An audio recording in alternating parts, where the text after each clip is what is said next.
কয়েক বছর থেকে আমি কইতেছি বাংলাদেশের যে শেখ হাসিনা রাজাকারে 2014-15 সালের দিকে যে সব গাছ কাটি বেশি এলাইছে, হাজার হাজার কোটি টাকার গাছ, এখন কোটি কোটি গাছ, 100 বছর, 150 বছর, 200 বছর পুরানা সব গাছ কাটি বেশি এলাইছে।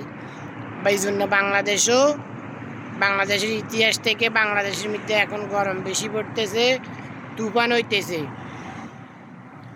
বেশি হইতেছে বাংলাদেশে। এই জন্য তো শেখ হাসিনার রাজাকারের লোকেরা এখন তো 2024 সাল চলে, এই কিছুদিন আগ থেকে আমারে কইতেছে যে এরা আসতেছে, ঠাট্টা করতেছে, বাংলাদেশে গাছ কাটি বেশি এলাইছে, বাংলাদেশে ঝড় তুফান হইতেছে। এই কথা আমি কইতেছি ওই আরব গাল্ফের মধ্যে যে গাছ নাই, গাছ গাছ যে আরব গাল্ফের মধ্যে নাই, তো আরব গাল্ফ সৌদি আরবে তো গাছ নাই, সৌদি আরবে ঝড় তুফান হয় না কিনলে, ঝড় তুফান হয় না কিনলে, এরা আমারে ওই এই কথা কইতেছে আর কয় আমি যেটা কইতেছি এটা সত্য না।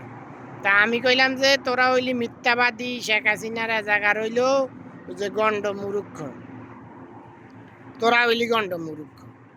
কারণ শেখ হাসিনা রাজাকারে ওই ডাক্তারি পড়তে যাইয়া ফেল করছে, ডাক্তার হইতে পারে নাই, পরে ছোট পোলা বাহিনী শিক্ষক হইতে চাইছিল। তো ঝড় তুফান এটা দেশের মধ্যে হয়, ওই বাংলাদেশে হয়, দেশের মধ্যে আগে হইতো।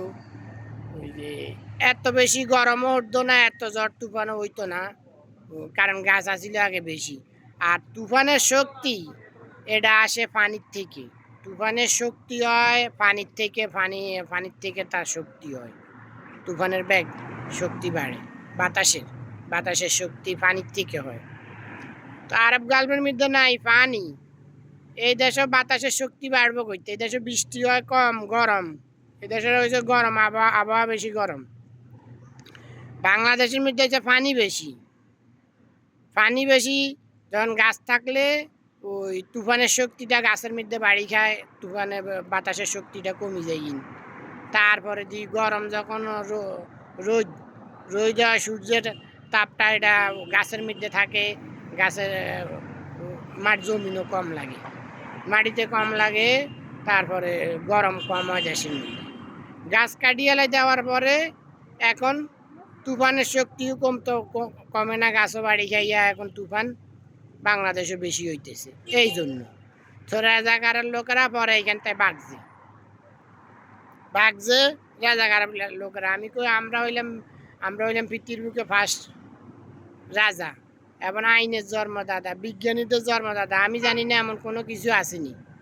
হ্যাঁ পরে রাজাকার যখন আমি এগুলো প্রচার করছি, কইয়া দিছি, তারপরে রাজাকারের লোকেরা বাংলাদেশের মধ্যে টিভিতে প্রচার করে, তুফানের শক্তি বাড়ে পানির থেকে, আমার কাছ থেকে শিখে। এর আগে ইতিহাসে কখনো দেখি নাই রাজাকারের লোকেরা কোনো টিভির মধ্যে প্রচার করতে যে তুফানের শক্তি পানির থেকে হয়, পানির থেকে। কারণ এটা তো হলো গণ্ড মুরুক্ষ, আমলিক রাজাকাররা গণ্ড মুরুক্ষ, এরা হইলো গণ্ড মুরুক্ষ। শেখ হাসিনা তো হইলো একটা লুসুনি বেশ্যামাগি, এগুলোর সম্পর্কে জানবো কইতে, যে ডাক্তারি পড়তে যায় ফেল করছে, ডাক্তার হইতে আর ছোট বলা মানে শিক্ষক হয়েছে, সে এই সম্পর্কে জানবো কইতে। তো এগুলা সব কিছু ইতিহাস নিয়ে যত কথা কইতে, এগুলো বিভিন্ন রকমের আমার কাছে আমি বলার পরে দিয়ে এরা বিভিন্ন রকমের নাটক সাজাই দেশ, বিভিন্ন লোকের দিয়ে কওয়ায়, টিভির মধ্যে কই, ও মানুষকে বোকা বানানোর চেষ্টা করে, আমার কাছ থেকে শিখি। যখন আমি তাদেরকে আসার দিয়ে দিই, তাদেরকে হারাই দিই, তারা যে মিথ্যাবাদী প্রমাণ করাই দিই, তখন এরা বিভিন্ন রকমের নাটক সাজায় আমার কথাগুলো, এগুলো বিভিন্ন লোকের মাধ্যমে যায় টিভির মধ্যে, বিভিন্ন দেশের মধ্যে, ইন্ডিয়ার লোকের দিয়ে এগুলা প্রচার করায়, এগুলা কয়, বাংলাদেশও কয়, এগুলা আমার দেশের লোকেরা আমার সন্তানদেরকে বেকুব বানানোর চেষ্টা করে, এই মিথ্যাবাদী রাজাকার।